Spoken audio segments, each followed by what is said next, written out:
Hi there, everybody. This is Rose, your simplicity coach, and I am here with Mercedes. Hi! This is my daughter, Mercedes, and she is off school today, so she is helping me with this Facebook Live, and we are talking about zero waste. Now, Mercedes, would you explain why you're interested in zero waste? Like, if you had, if you'd used waste or anything like that, well, most of it just ends up downcycling or ends up in the ocean. Yeah, Mercedes is very concerned about plastic in the ocean. She's watched several videos and shown them to the whole family. So recently we've gotten on board with reducing our plastic, which is a zero waste thing. And so today we're going to share 3 zero waste habits that we're practicing in our household. Now, minimalism and environmentalism go very much hand in hand, as many of you know. And so I hope that on your minimalism journey, you also can think about how minimalism not only helps you, it creates more open space for you, but it also is really helpful for the environment and creates a more sustainable and eco-friendly earth for all of us to live in. So Mercedes, why don't you share the first one and tell us what we do? Want to share one of them? Okay. Yes, the deodorant. The deodorant. The deodorant. Yeah, Okay. it's deodorant. It's deodorant. It's a deodorant stone. Yeah, so this is actually mine. So maybe I should talk about this one because this is mine. So I don't know if you guys can see this. This is a deodorant stone. It is called an alum stone. And so I switched to this a couple months ago just out of curiosity. It's literally, guys, it's in a basket. This is just a rock. Like it's a rock.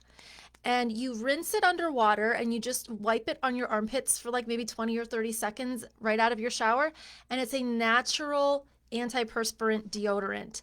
So it doesn't really smell like anything. It actually smells a little bit like the lotion that I wear, but it's odorless, but it does prevent sweating, which I was very surprised because at first I was very, very skeptical of this. And it's, again, if you're used to like a flowery scented antiperspirant deodorant, which many of us are, this is going to be an adjustment. But hey, while you're at home during COVID and the pandemic, what a great time to try something like this out.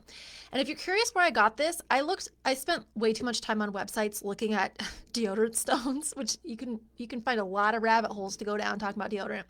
I ended up buying this one on Amazon. I think it was like $6. So it was very affordable, and I've used it for several months. And I mean, I'm sure it's a little bit smaller because I think what you're doing is you're rubbing a little bit of the alum off onto your skin. But I'm going to imagine this is going to last me, I would say, years, at least 2 years this will last. So $6 for 2 years worth of deodorant, not too shabby. A couple caveats. I don't sweat much. I'm just not a naturally sweaty person. So if you're super sweaty, this may not be a good idea for you. You may want to try it out, but it may not work. Also, it's winter, so again, it's not hot. I'm not wearing sleeveless clothing. So once spring and summer come around, I may adjust my assessment of this, but so far so good. I'm very happy with it. So the alum stone is zero waste swap number 1. All right, Mercedes, what's the next one? Number 2, what do we want to talk about? Hand soap. Hand soap. All right, show that. So what are we using instead of liquid soap? A soap bar? Yeah, just a literal bar of soap. And like, what do we have to put on the sink when you use the bar of soap? Can you hold that up too? Yeah, it's just a soap dish. You might remember these from long ago. Most of us used to just use soap dishes and hand soap, soap bars. Mercedes, can you explain why this is a good zero waste swap? Why is this helpful? It does not use any plastic. Yeah, which is good for the earth, right? We don't use any plastic when we buy bar soap and we put it on a soap dish. It doesn't use plastic. So that's a really this is an easy one, guys. Like if you're used to like the pump soap, and I will tell you what I did when we switched to this was it was a slow switch. Like as the pump soap got used up, I replaced it with soap dishes and bar soap. So I didn't go ahead and just throw out all the liquid soap because that's also wasteful, right? We want to use up what we have. But as we used it up, so I replaced it first in my bathroom upstairs, and then I replaced it in our downstairs bathroom, and then the kitchen. So this is a simple switch, really easy. All right, Mercedes, last one, number 3. What is this? The conditioner bar. Conditioner bar. I'm going to hold it up and I want you to talk about it because you just used this the other day.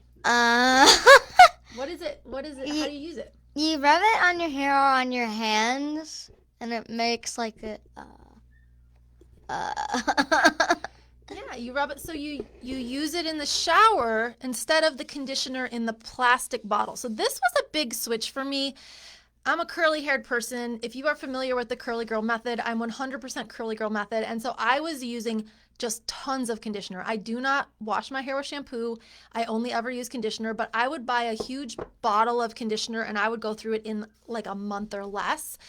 And so I was very intrigued by these conditioner bars. And again, I spent way too many hours looking at reviews and trying to figure this out online. And so eventually what I did, again, I tried a couple different kinds. This is one from Amazon that is probably the more affordable ones. And what I really learned was that it wasn't so much the kind of conditioner bar as how to use it. So the way Mercedes said is the way to use it. So when you're in the shower, you get your hair wet, and then here, let's use your head, pretend. We rub it right on the head, right on the scalp. And especially if you are a curly haired person, I want it on my scalp because I'm not putting shampoo there. I'm putting conditioner there. And then what I do is I kind of put my hair all to the side. I have rather long hair, and I rub it down like the middle of the hair and the ends of the hair. So it gets really smooth. And then I kind of take all of my hair and I kind of like rub it again on my scalp, and then I use a comb to comb it all through, and I rinse it out, but I don't rinse out a lot because I like the oils to stay in my hair. Mercedes' hair, she's not a curly hair girl, so we just kind of rub it on her scalp a little bit and on the ends of her hair, and she does use a shampoo because she doesn't have curly hair, so it's okay to use shampoo if you don't have curly hair. But the conditioner bar is another zero waste swap, relatively easy. Again, use up your current conditioner before you would try it, but it's a really great zero waste thing. So, last thing, I hope that was helpful to you guys. I hope that it gave you some ideas of simple swaps that you could make in your home. And these are all tested, Lounsbury tested and approved. We have 3 Lounsbury tested and approved things here. And I wanted to talk about environmentalism with you because on February 25th, it's a Thursday at 12:30 p.m. Eastern Time, I am doing a live Q&A webinar called Simplicity and Sustainability with my very good friend Stephanie Safarian. She is the voice behind the popular podcast, The Sustainable Minimalists, amazing podcast on simplicity, minimalism, and sustainability. Like, she specifically talks about how do we minimize in an eco-friendly, sustainable way. She's also the author of this amazing book, Sustainable Minimalism. Oh, that is a hard one to say. It is. Sustainable Minimalism on Amazon. So she's the author of this amazing book. She's going to be there with me, and we're just going to be answering your questions for an hour. So I hope it's free. I hope you come. I hope you bring questions to ask us. I'm going to drop the link below to register so that you can get signed up, because this is only for people who register, and it's free to register. So go ahead, register, show up with your questions about how to be environmentally friendly and sustainable and minimalist at the same time. What I love about Stephanie is she is also a mom of 2 young girls, and so her approach is very practical. And I don't know about you, but I have seen a lot of zero waste things out there that simply don't look practical, especially if you're living with a family like this one. Okay. All right, so I'm going to post the link below. I hope you join us. I hope that even if you don't join us, you got something out of today. And thank you for being part of this group. And I will talk to you soon. Bye, guys. Bye.